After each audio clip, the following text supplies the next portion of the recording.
بسم الله الرحمن الرحيم. مقعي وعبد الواحد أبو بكر عبدي waxaan ka mid ahay macallimiinta ka howlgasha akademiyada Sodma. waxaan bixin doonaa koorsiga graphic design-ka. koorsigan waxaan experience u leeyahay ku dhawaad 8 sano waan ka ahay macallin isla akademiyada Somali Digital Media Academy.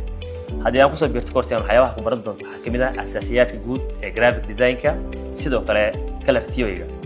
waxyaabaha ku baran doono waxaa kamid ah software-ada adeegsan doono waxaa kamid ah Adobe Photoshop, Adobe Illustrator, Adobe InDesign. انتو guud jirno koorsigan waxyaabaha ku dhisi doona waxa kamid ah dabcan waxyaabaha asaasiga u ah qofka designer-ka markuu rabo inuu diyaariyo naqshad sida logooyinka, boorarka, ID cardska, business cardska, company profileska, magazineska, waxyaabahaas iyo guud ahaan full brand identity design. guud ahaan koorsigan wuxuu diyaarsan tahay hab basic ilaa iyo advanced sida haddii koorsigan qaadato waxaad awood u yeelan doontaa meel walba oo shaqo ah oo loogu shaqeeyo xirfadan inaad kaga shaqaysan karto. waxaan rajin doonaa inaad nagu soo biiri doonto. Welcome Sodma.